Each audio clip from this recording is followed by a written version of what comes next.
You are a true self-starter, and this is highly unusual, unnerving, and downright terrifying to some people. People are constantly wondering, where does your motivation come from? Where is your source of power at, and how is it ever renewing? We got the Ace of Cups here on the bottom of the deck. The Ace of Cups is giving me the self-starter energy precisely because it represents the divine root of something, therefore it is unknowable unless through death, to be honest. Right? Only there's only some things the soul and the spirit can understand, and you ping people's spirit. It's like an intrinsic recognition of whatever you're doing, their soul recognizes it. And they can't put it into words, and it comes across as mystery, like with the capital M, right? Like you're doing something that, I don't know, you're giving me the Egyptian mystery schools. You're doing something that has been definitely documented before. You're not the first, but it's not like people get an example of your type, your brand of self-starter every single day, you know? You're just the one. Yeah, the first card is the Knight of Wands. What looks as impulsive and like you're just kind of like, I'm just getting a trailblazer, but like somebody moving so fast and so bright that they burn out, but you don't burn out, you renew, right? When your match goes out, because all matches have to, the red phosphorus that comprises, like it rebuilds itself, or you know how to make the match over again. You know how to heal yourself. You know how to bring yourself back to center. And then you refill that cup. People feel like you have a deep wellspring within yourself, something that no person can trespass upon, something that is a sacred space between you and God. People are getting this off of you. People are seeing it as like, I don't know, you being encased in light shown through stained glass windows. It's giving ethereal, it's giving sacred, transcendent, and it's also giving unknowable, uneffable. And is that how you say it? Uneffable? Uneffable?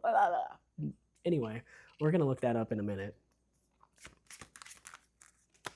Look, we got the Six of Swords. This is a person who's found a purpose. This is a person who has their eye on a much higher goal for themselves. This is something that contradicts your impulsivity through the eyes of others. It's funny because what they see as impulsivity is divine inspiration. I think I've made this example a few times in my last readings about how when you are really getting real spiritual advice and you're following it, like some people will think you're a lunatic. And it goes back to the Bible and the story of Noah, when God told him to build that ark, and everybody in town made fun of him. But guess what happened to them? But him and the animals and his family were safe. And it's giving me that whatever looks batshit insane to other people is your sign that it's for you and that you're doing something right. It's like a sign of alignment almost. It's like when people are butting heads with you, they're misinterpreting, misreading you. It's like all according to plan for some reason. It just like, I don't know, it puts you in an advantageous position to move unimpeded. Yeah, look, we got strength. It also does take a certain strength of character and faith to follow through on advice that you don't have a lot of like physical proof for and that other people are laughing at you for. A sensible person would stop. A normal person would cower, would tuck tail and be like, you know what, maybe they're right, but you don't do that. You don't do that. It's what's gotten you labeled as like a psychopath. It's gotten you labeled a bunch of things, but it's because you know what you're being told to do is correct, right? You have an inner knowing and an intuition that is so tapped into source that, again, you don't need that external validation. You don't need people to come and be like, yeah, I think that's really smart. It's honestly like if you're to tell people and like, that sounds insane, you're like, okay, good. Good, thank God. If you think it's good, then it must be bad. If you think it's bad, it must be good. And you're not a contrarian. You're not out there trying to just, I don't know, cause havoc or it's your way or the highway. It's deeper than that. because it's technically not even your way. It's the divine's way, and you have such an open ear to it. The ears to see, the eye, or the ears to see, the eyes to hear. I don't know. What do you got? Synesthesia? People, but no, like for real, people feel like that you definitely they can't decide. Like some of these people are like, "Are you crazy or are you a genius?" And it's like if they can't make up their mind about you, they need to sit in the back. And I feel like you've got some people really sitting down thinking about you.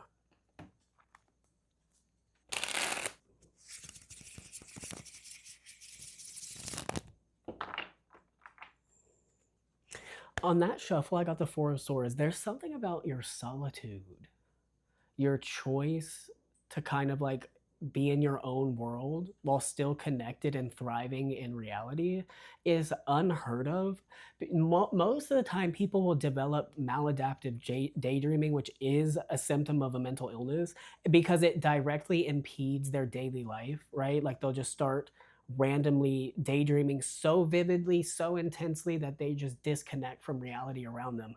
You are able to have this level of imagination, of autonomy within your own inner world without it eroding the way you move in reality. You know how some people can stay to themselves for too long and they lose their social skills, they lose their ability to be around other people and the world and feel normal? You are a freak of nature because you're able to completely isolate yourself, be in your own energy, and not for 1 second lose your connection to the wider world itself. Your social skills stay intact. Your ability to perceive things with as less with the least bias possible, essentially. Like your objectivity is intact, and not just intact, but it supersedes the people around you. And they're like, how can somebody who's always to themselves be so proficient in the gift of gab, the silver tongue? And it's because technically you're never alone.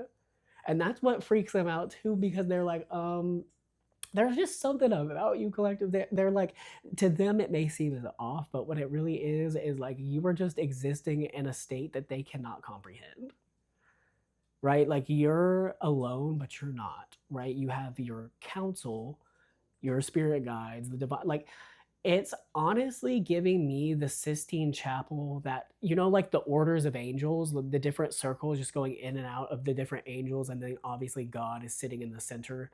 It's like you have this inner world like that, not comparing you to God, but comparing like your layers and how they all interconnect and where they meet back in the center, which is you. You're like an art piece. You really are. You're a think piece. You are a cutting edge topic of conversation. Like the people talk about you a lot because of the way that you are. And it's funny because you're not in the mix. You're not in the mix. But people have so much to say about you. People speculate about your life. People speculate about what fills your cup the most. Is it a man? Is it a woman? And we already know what it is. It's God. It's God. Your intrigue and your mystique is honestly at an all-time high. I was saying mystery with a capital M earlier because again, it does give that. It really does give like walking magic with you, magic with a K. Yeah, look, and just as I said, I got the Fool. The Fool is to me the most magical card in the deck because the Fool is an embarking on a journey that requires him to leap off a cliff. To leap off a cliff, collective.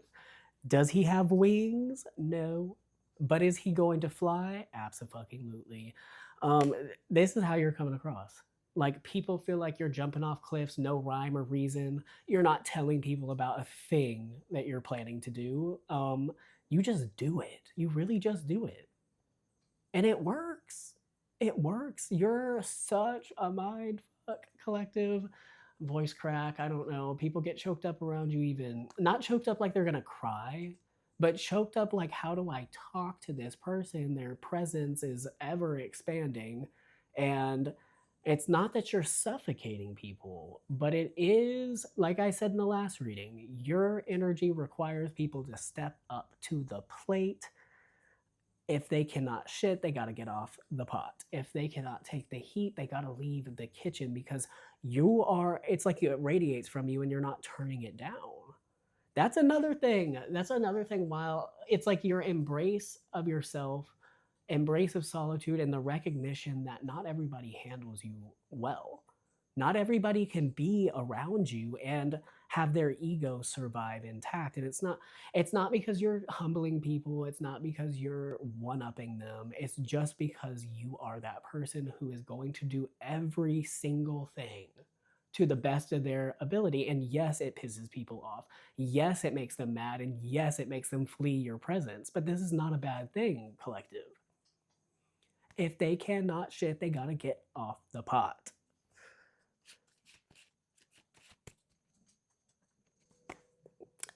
We got the tower. The tower is coming up for you so much, and it's hilarious because what is the tower? The tower is other people's perception of you being shattered by what you're doing.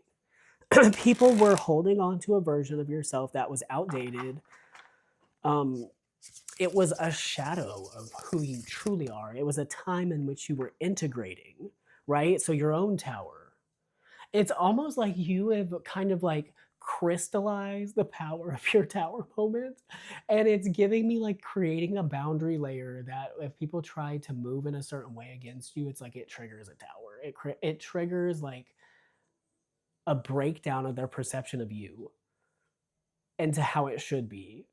Right? It's so wild. You are so strange in the best way. You're cosmic. We got the 10 of Cups. We got the 10 of Cups.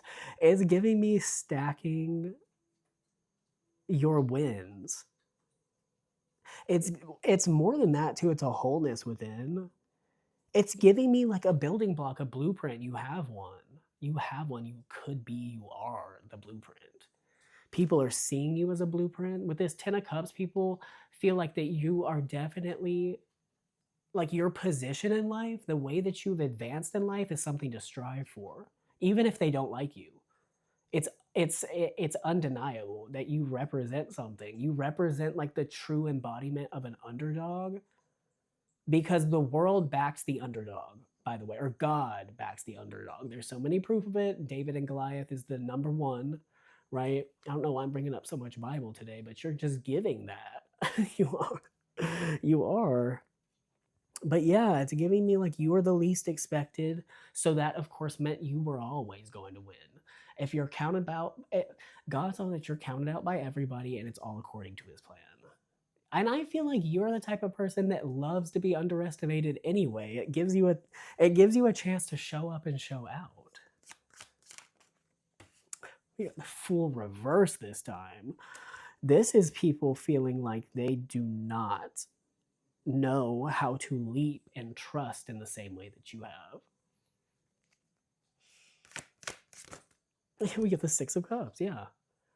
People feel bound to their past self while they've seen you not toss away or kill your past self, but integrate it. That's what they're afraid to do.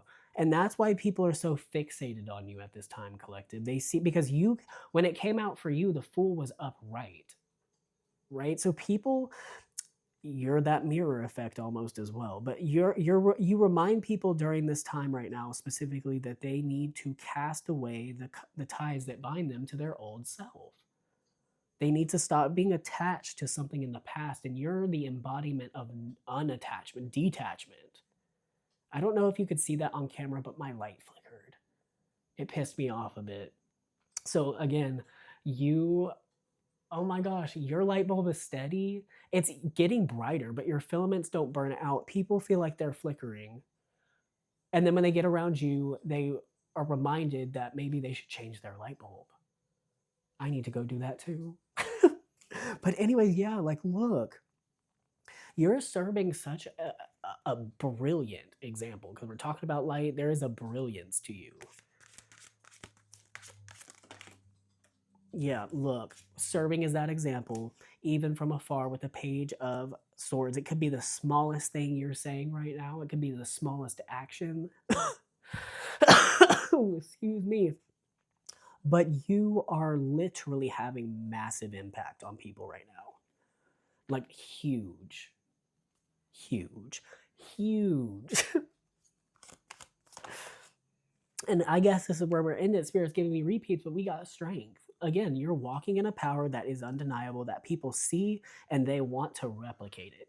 They're trying to turn you into a scientific formula that can be replicated, repeated. They're trying to turn you into a hypothesis, a theory. That's how brilliant you are right now.